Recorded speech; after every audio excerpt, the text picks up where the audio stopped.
What is up, guys, and welcome back to another episode of the Life Sedans podcast.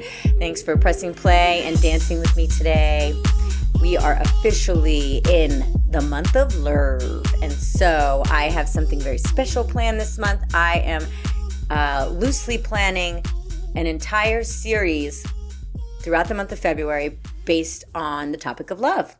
And all different kinds of love, okay? So self-love, romantic love, platonic love, all the different kinds of love. Love, love, love, love, love. So by the end of this month, we are going to be loving ourselves. We are going to be loving our life. We are going to be loving everybody and everything, you know?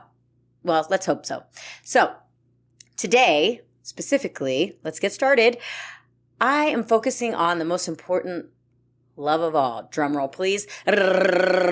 Self-love. Self-love. Love for yourself. Because I know a lot of us out there have a tendency to kind of, beat ourselves up and hate ourselves or hate certain aspects of ourselves. I think I just kind of covered that in one of my last episodes, Embrace Your Crazy, but this is different. So today, by the end of the episode, I am going to explain a very simple method for changing the dialogue that you have with yourself so that you can begin to cultivate self-love and basically diminish any type of hatred that you have for yourself.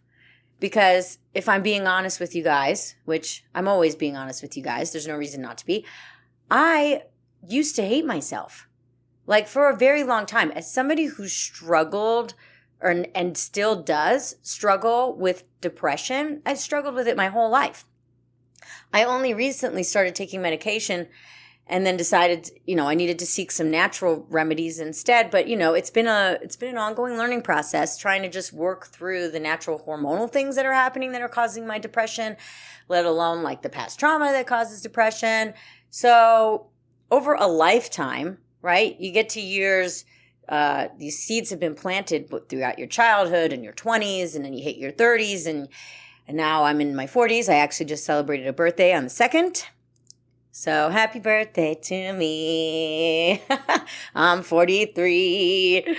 So now that I'm 43, I've finally figured it out. I figured out a way to unravel all the bullshit and noise that was going through my mind, where I would basically look in the mirror and be like, I don't like this about myself.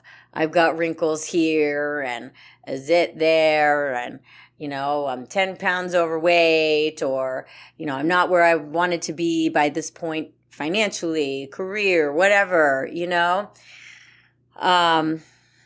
list goes on and on, right? But something very simple and very profound happened. I listened to a podcast, Jay Shetty's podcast, On Purpose. If you don't already listen to him, I would highly recommend giving some of his stuff a listen because he's an amazing human being.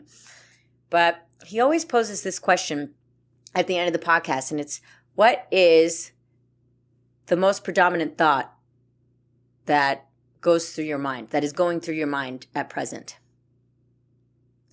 And when I sat down and I pondered that question, the most predominant thought that was going through my brain was, I don't have what it takes.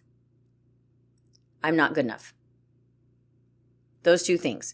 Those were the predominant thoughts dominating my mind.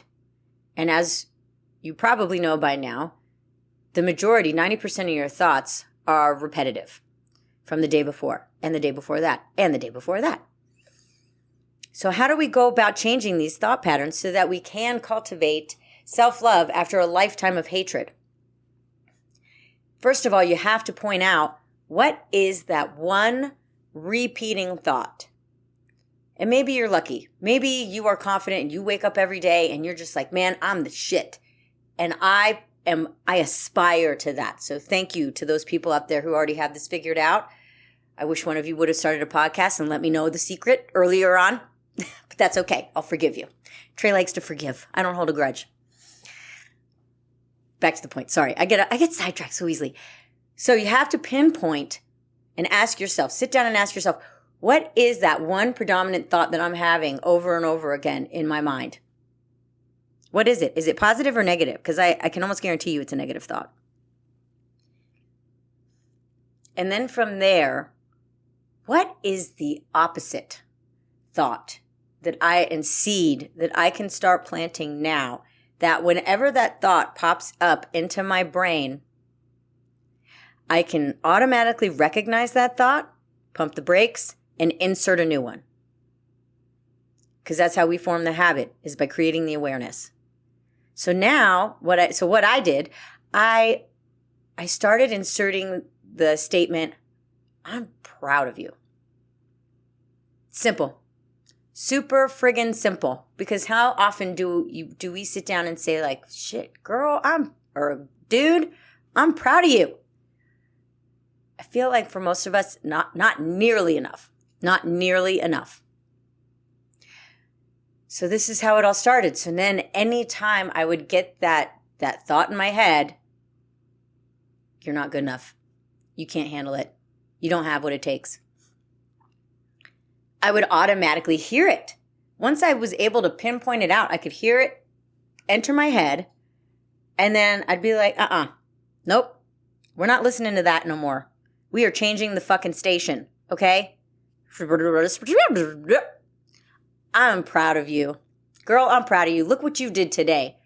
You did your laundry, you made your bed, you took care of these kids, you recorded a podcast, whatever it is, list it out. But it's going to start that trickle effect of positive self-affirmation and confirming what you already really know on the inside. We've just been programmed to think the other way because we've got so much distraction going on around us. We can't even take a moment or take a beat to focus on who we really are and our true nature, which is love, compassion, and joy. And it's really that simple, guys. The journey to self-love, this is step 1. All right? I always like to break it down very, very simple. If there is one thing that you can do, especially for those of us who have suffered from a lifetime of beating ourselves up every time we look in the mirror or think about where we're at in our life, or because of situations and trauma and shit that happened in our childhood, what's the one thing that I can do to start changing the dialogue and changing my story and rewriting the next chapter?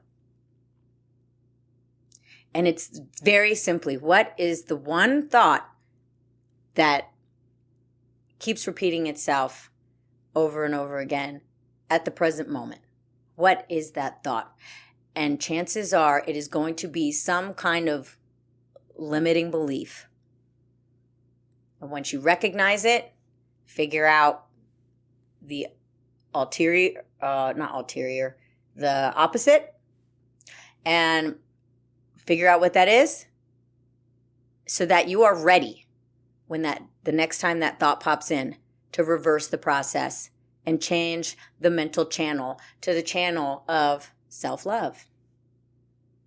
Because once we start loving ourselves, everything else kind of starts to fall into place as far as, that inner joy and prosperity. And then what happens when we get that inner joy and prosperity, that frequency, y'all, it starts telling the universe, hey, give me more of this. Give me what I want, not what I don't want. And that is what we are here for. That is the ultimate goal. Okay? So let's do this together. Tell me what that predominant thought is in your head. Let me know in the comments or DM me, however you want to do it. I don't care. For those of you who have my cell phone number, shoot me a text. I'm interested. I want to know, what's the predominant thought in your head right now? Because I will help you fix it if you can't figure it out for yourself. I'm okay with that, okay? Your girl Trey's got your back. Forever and ever, amen. Okay? All right, on that note, guys, I love you all. Till next time, let's dance.